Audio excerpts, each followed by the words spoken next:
दोस्तों ये शख्स है Kim Jong Un, north Korea का डिक्टेटर और शायद से इस दुनिया का सबसे जालिम डिक्टेटर। इसने अपने मुल्क में cold drink, foreign media, internet, tourism, सब कुछ जो बेसिक चीज़ें, इवन की जो टैक्सी है वो भी इनके कैपिटल में ही नज़र आती है।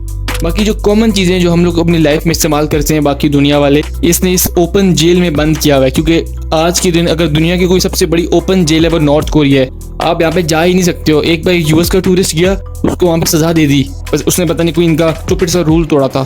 तो आज की इस वीडियो में हम जानेंगे कि कैसे किम जोंग उन और उसकी वो पीछे फैमिली चलती आ रही है, कैसे ये पूरा खानदान नॉर्थ कोरियंस को इस जालिम तरीके से रूल कर रहे हैं। वर्ल्ड वॉर 2 के बाद जिस तरह जर्मनी वेस्ट जर्मनी और ईस्ट जर्मनी में बट गया, इस तरह कोरिया भी नॉर्थ कोरिया और साउथ कोरिया में बट गया।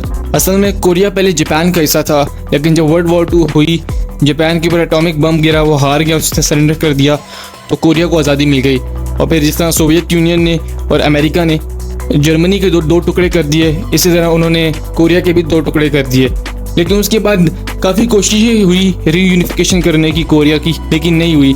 जो साउथ कोरिया था वो यूएस मॉडल पे चला, यानी कि उसने डेमोक्रेसी बाद में अपना ली। हालांकि वहाँ पे भी आर्मी ने कू किए, लेकिन जो नॉर्थ कोरिया वो कम्युनिस्ट रूल पे चला, यानी कि एक ही पार्टी रूल। लेकिन यहाँ पे तो एक पार्टी रूल से एक फैमिली रूल बन गया, एक ही फैमिली रूल कर रही है तब से। नॉर्थ कोरिया के जो पहले लीडर थे वो 1948 में आए, किम इल सुंग। ये नॉर्थ कोरिया के पहले लीडर थे, और जो भी आज आप नॉर्थ कोरिया में आइसोलेशन देखते हो या तबाही देखते हो, उसकी शुरुआत इन्होंने ही की थी। अथॉरिटेरियन रिजीम इन्होंने स्टार्ट किया, जितने भी पॉलिटिकल राइवल्स थे उनको ख़त्म कर दिया और सेल्फ रिलायंस की पॉलिसी पे चले। लेकिन उससे नुकसान ये हुआ कि पूरी दुनिया से नॉर्थ कोरिया आइसोलेट हो गया, मतलब कोई उनका लिंक ही नहीं रहा। और इतना हैवी मिलिटराइज कर दिया सोसाइटी को, आर्मी को काफ़ी फंडिंग की, हर चीज़ में आर्मी को घुसा दिया। 1950 में जो नॉर्थ कोरिया और साउथ कोरिया की वॉर हुई, मैंने आपको पहले भी बताया, उससे इतना लॉस ऑफ लाइफ हुआ, लेकिन इनको कोई फ़र्क ही नहीं पड़ता। और 1994 तक, जब तक ये इस दुनिया से गए नहीं, इन्होंने नॉर्थ कोरिया के ऊपर रूल किया।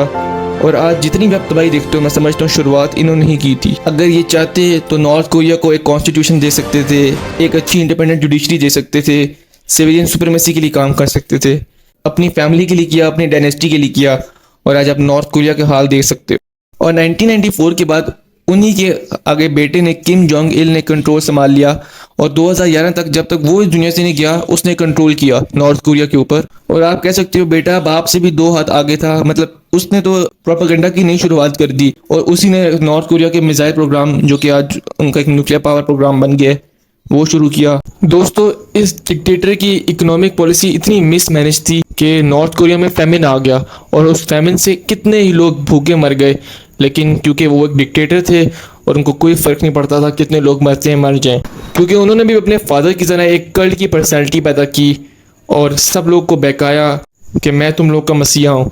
और जिस तरह माओ जेडोंग के दौर में चाइना में फैमिन आया था, इनके दौर में भी नॉर्थ कोरिया में फैमिन आ गया। और अपने फादर से इंस्पायर होते हुए मिलिट्री को और प्रोवोकाइज करने के बजाय और इन्फ्लुएंस किया गया, पूरे मुल्क को मिलिट्राइज कर दिया गया, हर चीज़ में मिलिट्री को और पावर दी गई, और लोगों पर मिलिट्री सर्विस को मस्ट कर दिया गया। मर्दों के लिए 10 साल और ख़वातीन के लिए 7 साल। 2011 में जब उनकी डेथ हुई तो उनके बेटे किम जोंग उन ने सुप्रीम लीडर का ओहदा संभाल लिया। वो बाप से 2 नहीं 3-4 हज़ार आगे था।